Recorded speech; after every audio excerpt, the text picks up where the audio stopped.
ডিস্ট্রিবিউশনে যে চুরি হয়, মধ্যস্বত্বভোগীরা টাকা পয়সা মেরে দেয়, ইউনিয়ন কাউন্সিলের চেয়ারম্যান মেরে দেয়, এমপি সাহেবরা চুরি করে, মেম্বার সদস্য প্রায় সবাই চুরি করে, সাধারণ মানুষের কাছে সেই অভিযোগ সেই ফলাফল যায় না। একদম প্রত্যেকটা ক্যান্ডিডেটকে শেল্টার দেবে, আশ্রয় দেবে, তাদের নিরাপত্তা দেবে, এটা যদি সরকারে থাকেন তাহলে বুঝবেন এত ইজি না। কিন্তু তারপরে দায়টা তাদের যায় না। নেপথ্যে কারা থাকতে পারে আমি আন্দাজে কথা বলতে পারি চাই না। এরকম হয়েছে না অতীতে, কোনো কিছু ঘটতেই শেখ হাসিনা আগে বলতে বিএনপি জামাত করেছে, এইসব করতে চাই না, আমি না বুঝে বলতে চাই না। কিন্তু আপনার যদি কিছু মনে হয় আপনি ওটার সাথে এক্সচেঞ্জ করতে পারেন, কিন্তু অযথা কাউকে ব্লেম করা, এটা হলে দেশে সুস্থ রাজনীতি প্রতিরত বিঘ্নিত থাকবে। অতএব এটা বলতে আমি বন্ধ রাখতে চাই। তবে যথেষ্ট উদ্বেগের কারণ আছে। এই একটা ঘটনার পেছনে যে রাজনীতি আছে এটা খুনের ধরন দেখে মনে হয়, বোঝা যায় যে প্রফেশনাল কিলার দিয়ে তাকে হত্যা করবারই চেষ্টা করা হয়েছে। আমি আশা করি, আল্লাহর কাছে বলি, আদি ফিরে আসুক এবং এই ধরনের সমস্ত অপচেষ্টা ব্যর্থ।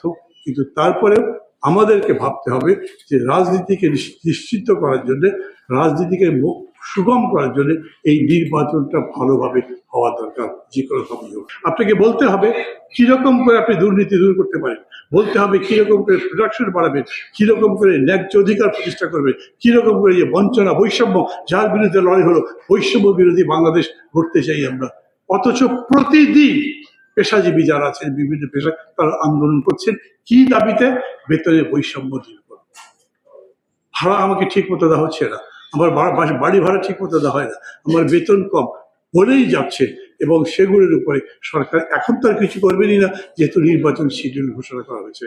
অথচ যারা সরকারে যাবেন তারা যদি এই ব্যাপারে না ভাবেন, যদি না বলেন, আমি সরকারে গেলে সরকারি কর্মচারী, বেসরকারি কর্মচারী, অফিসার যারা আছেন তাদের বেতন বৈষম্য সহ এই বিষয়গুলো এইভাবে নিশ্চিত করতে চাই।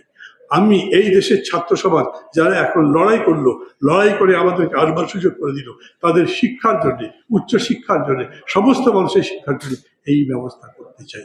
এটা লাগবে। আমি এটাই আপনাদের কাছে প্রত্যাশা করি।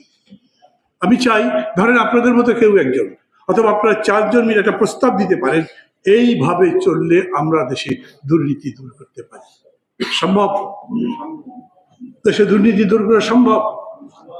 ডিস্ট্রিবিউশনে যে চুরি হয়, মধ্যস্বত্বভোগীরা টাকা পয়সা মেরে দেয়, ইউনিয়ন কাউন্সিলের চেয়ারম্যান মেরে দেয়, এমপি সাহেবরা চুরি করে, মেম্বার সদস্য প্রায় সবাই চুরি করে, সাধারণ মানুষের কাছে সেই অভিযোগ সেই ফলাফল যায় না।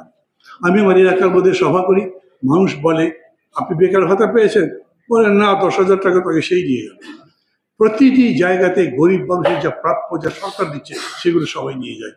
অথচ এটার সুবন্টন ব্যবস্থা কি করা যায় না? যতক্ষণ পর্যন্ত আপনি সেগুলো বলতে না পারবেন, এইখানে দাঁড়িয়ে বক্তৃতা করবেন হাদিকে মরতে দেব না, হাদির মৃত্যুর জন্য যারা দায়ী তাদের হত্যার বিচার করব, কিন্তু এই বক্তৃতা কেবলমাত্র উত্তাপ ছড়াবে এবং সেই উত্তাপ এমনিতে কমে যাবে, সত্যিকার কাজ হবে না।